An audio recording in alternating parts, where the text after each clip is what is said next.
The fast of the 10th month. Welcome to a powerful moment of reflection, understanding, and spiritual connection. Today, on the 10th day of the 10th month, we invite you to join us in observing the fast of the 10th month, a sacred occasion rooted in scripture, prophecy, and divine purpose. What does this day mean? And why is it significant in the biblical calendar?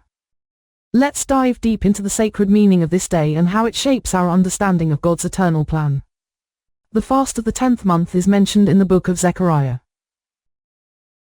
In Zechariah chapter 8 verse 19, we read, "Thus says the Lord of hosts, the fast of the 4th month, the fast of the 5th, the fast of the 7th, and the fast of the 10th, shall be joy and gladness and cheerful feasts for the house of Judah. Therefore love, truth, and peace." This day, the 10th of the 10th month, is not just any fast, it is a day of remembrance and prophecy. A day that marks a moment of reflection for the nation of Israel and for all believers in God's promise. Historically, this fast marks the siege of Jerusalem, a day when, according to 2 Kings chapter 25 verses 1 to 3, the Babylonians began their attack on the city of Jerusalem. This event set in motion the eventual destruction of the city and the exile of the Jewish people. The 10th day of the 10th month is a sobering reminder of the consequences of turning away from God's covenant, but also a call for us to reflect on His mercy and love. But it's not just about remembering the past, it's also about the prophetic meaning this day carries for our future. Zechariah chapter 8 verse 19 promises that the fast of the 10th month will one day be a day of joy and celebration, a day when the people of God are brought back to their land, and the cities are rebuilt in peace and righteousness. This is the day when, ultimately, the kingdom of God will be fully established. This fast is about hope. It's about waiting for the fulfillment of God's promises, just as we fast and pray during other times of remembrance in the biblical calendar. The fast of the 10th month is a time for spiritual introspection. It is an opportunity for you to repent and seek God's forgiveness. Reflect on past mistakes and victories. Pray for the healing of the land and the restoration of God's promises. On this day, as we fast and reflect, we are also reminded of the divine restoration that is promised for those who remain faithful. This is not just a fast to mourn what was lost, it is a fast to celebrate the hope of what is to come. And while the fast began with sorrow, Zechariah's prophecy reveals that it will end in great joy. The future, though uncertain, is full of God's promise and hope. And we are called to align ourselves with that future through prayer and devotion.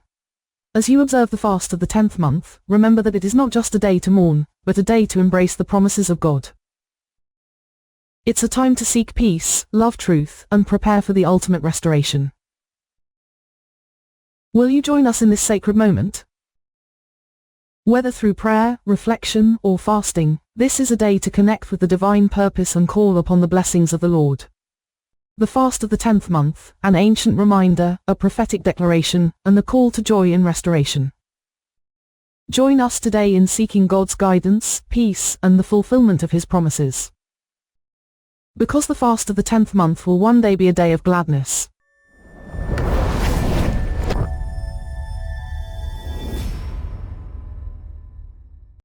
Fasting is a spiritual discipline that appears prominently in both the Bible and early Christian writings, often serving as a way to humble oneself before God, seek repentance, and engage in prayer for others. Isaiah chapter 58, The Shepherd of Hermas, and the Third Testament by T.R. Ross provide different yet complementary insights into the practice of fasting and its deeper spiritual meaning. Isaiah chapter 58, The True Nature of Fasting. In Isaiah chapter 58, the prophet speaks against a superficial and self-centered approach to fasting. The people of Israel were fasting but continuing to oppress others and engage in unrighteous behavior. God responds to this by highlighting the kind of fasting that is truly pleasing to Him. Key points from Isaiah chapter 58. True fasting is about justice and mercy. The chapter emphasizes that true fasting is not about outward displays of piety, such as refraining from food, but rather it involves justice, mercy, and compassion for others. God calls his people to loose the chains of injustice and untie the cords of the yoke, Isaiah chapter 58 verse 6, to share food with the hungry, and to provide shelter for the homeless. Fasting is a way to humble oneself and serve others. The true purpose of fasting, according to Isaiah, is to humble oneself before God while actively serving those in need. It is an act of self-denial that goes beyond physical hunger to reflect a deeper spiritual hunger for righteousness and justice. Prayer and fasting go hand in hand. In this context, fasting is intertwined with prayer and action, serving others, repairing broken relationships, and seeking God's guidance and favor. The result of such fasting is that God will answer prayers, bring healing, and guide his people, Isaiah chapter 58 verses 9 to 11. The Shepherd of Hermas, fasting as a means of repentance.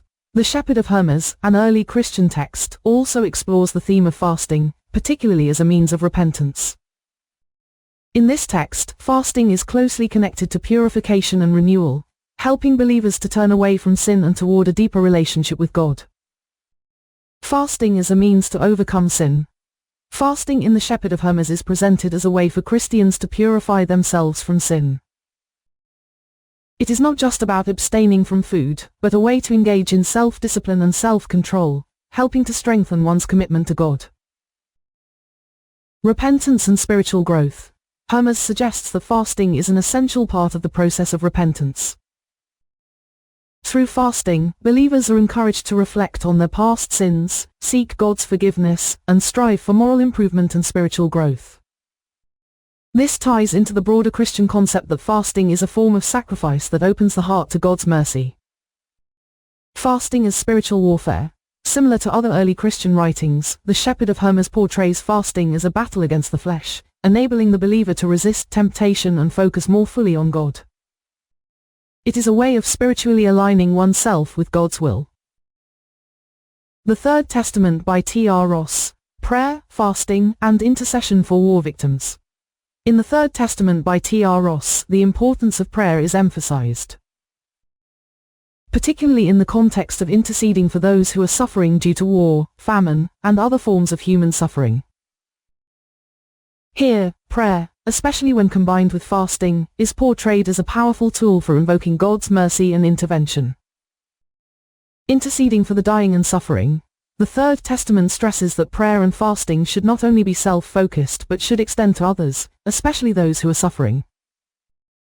Praying for people dying in war or enduring hardship can be seen as a form of fasting because it involves sacrificing time, energy, and sometimes even comfort, to plead with God on behalf of others.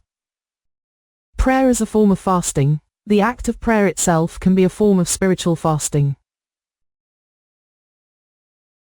Just as fasting involves denying oneself physical nourishment, praying for others in crisis or distress, especially in times of war, denies one's own desires and aligns oneself with God's heart for the suffering world. This is akin to the deep intercession seen in the Scriptures, where believers stand in the gap for those who cannot pray for themselves. Seeking God's mercy and justice. Prayer for the dying, as seen in this context, calls upon God's mercy and justice. Just as Isaiah chapter 58 connects fasting with working for justice, so does intercessory prayer during times of war align with God's desire for peace and righteousness. It also echoes the call for God's intervention in moments of crisis, seeking healing and restoration in a broken world. Fasting and prayer as spiritual tools for change. Ultimately, all these perspectives, Isaiah chapter 58, the Shepherd of Hermas, and the Third Testament, show that fasting is not merely an outward ritual but a means of spiritual transformation. It is an opportunity for self-reflection, repentance, and self-denial, leading to a deeper commitment to justice, mercy, and intercession for others. Praying for the suffering, such as those dying in war, becomes a powerful form of fasting because it redirects the believer's attention away from personal needs and desires toward the larger needs of the world.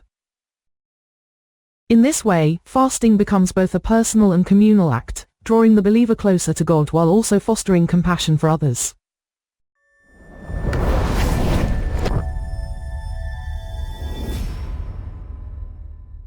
As we observe the fast of the 10th month, we reflect not only on the sorrowful past, but on the hope-filled promise of God's restoration. This sacred fast, rooted in Scripture, is not just about remembering the fall of Jerusalem. It is a call to prayer, to repentance, and to action for a broken world. Today, as we fast, we are reminded of the power of prayer, not just for ourselves, but for those who are suffering, for those caught in the turmoil of war, famine, and injustice. Just as the people of Israel sought God's mercy in times of great hardship, we too stand in the gap, interceding for the healing and restoration of our world. Fasting is not just about denying ourselves physical nourishment, it is about denying our own comfort to focus on the greater needs of the world. It's about lifting up those who cannot pray for themselves, those whose voices are lost in the cries of suffering. This is our call today, to pray for those affected by conflict, disaster, and injustice. To stand in the gap for the dying, the oppressed, and the marginalized. Just as Isaiah chapter 58 teaches us, true fasting is about justice, mercy, and compassion. It is about humbling ourselves before God and serving those in need.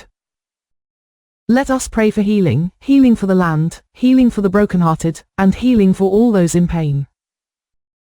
Let us pray for God's intervention in moments of crisis, for His justice to prevail, and for His mercy to surround those who are suffering. The fast of the 10th month is not only a day of reflection, but also a day of hope. For Zechariah promises that what begins in sorrow will one day end in joy. The kingdom of God will be established, peace will reign, and justice will prevail. As we fast and pray, let us align ourselves with that hope, knowing that our prayers have the power to bring about change. Will you join us today in this sacred fast? Will you pray for the restoration of God's promises, for the healing of the land, and for those who are suffering? Together, let us stand in unity, seeking peace, love, and truth. Join us in prayer and fasting for the fast of the 10th month. Seek God's guidance, His peace, and the fulfillment of His promises.